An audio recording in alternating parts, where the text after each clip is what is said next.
Hey everyone, hope you guys are enjoying Monster Hunter in whichever fashion you're choosing to play it as. And today I wanted to go over some very exciting Monster Hunter Now news. Of course, this is the latest mobile Capcom release game featuring, of course, Monster Hunter. It has been out for relatively about a couple of weeks by now. I've seen a lot of people been happy with their experience with it. But one of the biggest criticisms so far has been the fact that there's not a lot of content. And Niantic is listening, and therefore they are starting to roll out post-launch content. We have been expecting some sort of roadmap for pretty much heading into the launch of the game, and even at the time of launch we're expecting some sort of massive roadmap, but they never really did that up until now. So today we're going to be going over essentially what they're calling the October event lineup in Monster Hunter Now. I'm going to be leaving a link in the description below for their official website, which has most of this information directly provided there within. With that also being said, we're also seeing the reveal of a brand new monster making its way into the game as well. Now, of course, it's a monster that we have seen in other games in the franchise before, but of course, it's the first time it's making an appearance into Monster Hunter Now. And just as a very quick teaser before we get into the nitty-gritty of this video, I will be making two separate videos following in the next few days, talking about all of the massive leaks regarding Monster Hunter Now, so stay tuned to my channel when I get to those things. So first and foremost, one of the things that they lay out for the October roadmap is a Tobi-Kadachi weekend that will be starting next weekend. So pretty much Friday, Saturday, and Sunday, October 6th, 7th, and 8th. For about 3-hour period, 5 p.m. to 8 p.m. depending on whichever zone in the country you're living in or whichever area in the world you're living in.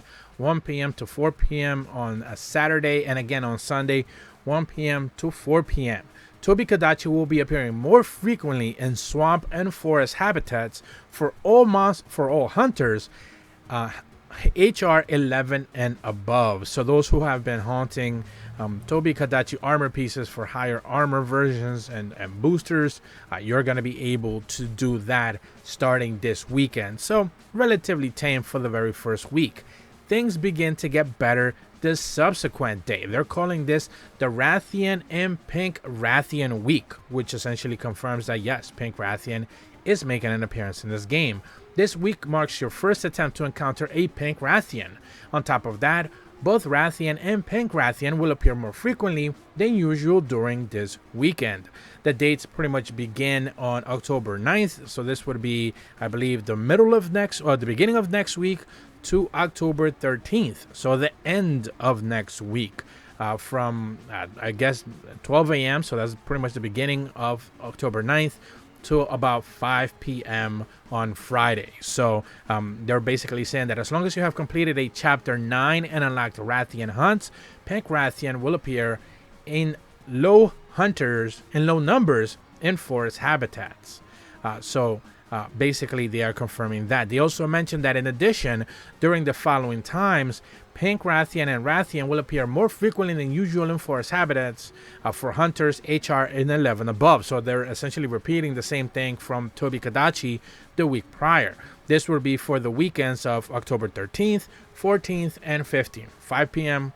to 8 p.m. depending on whichever zone you're living in, and 1 p.m. to 4 p.m. both Saturday and Sunday. Again, same times from Tobi-Kadachi this upcoming weekend to next weekend, the following weekend, with Pink Rathian and Normal Rathian for HR and above hunters. So again, quote-unquote end-game content for those players. But normal Pink Rathian will still be appearing throughout this next week, the upcoming week, starting the 9th. So you should be able to level it up if you find enough of them and be able to craft our armor relatively quickly if that is your main goal. But it doesn't necessarily end there. Heading into the back end of October, they are calling the Halloween Pumpkin Hunt. This begins on October 25th, which I believe is a Wednesday. That will be the last week of October until October 31st. I believe that's Halloween Day. So that's the following Tuesday. So pretty much midweek to midweek, the last week of the month. Look forward to Halloween themed field map, as well as special Halloween themed equipment. Oh, and Kuluyaku looks different than usual. watch for more details to come. They are actually teasing a second monster, which if you already know, I won't explain it here, but there is a leaks video again that I'm going to be making in the next few days talking about all of the new monsters that have been essentially found in the game's files, and we're going to be talking about that relatively soon. They also mentioned that event details are subject to change. Of course, be sure to follow them for more details. So that's pretty much the entire roadmap as of they are calling it right now for the October event lineup. It's a little bit weak, I'm not gonna lie, but at the very least they are trying their best to kind of garner some attention. I did notice that in their social media pages they did not necessarily get a lot of love for this low rollout. Remember, the next major quote-unquote patch is gonna be in December, so we're about 2 months away from that actually happening, depending on at what point in December that they decide to do that in.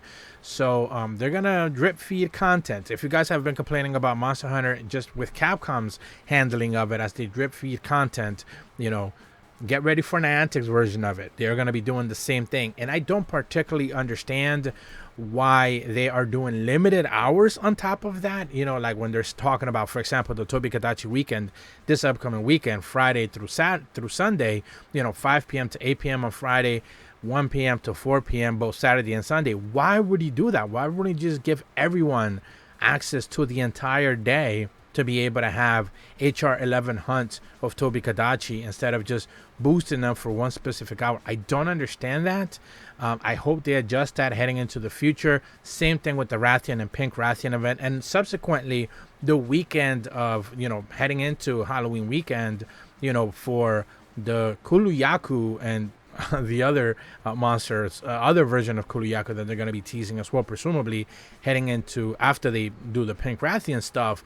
You know, I don't understand why they're doing those timed specifically within hours. I understand them doing timed within days. You know, this is the week of X monster. This is the week of X monster. I understand all that.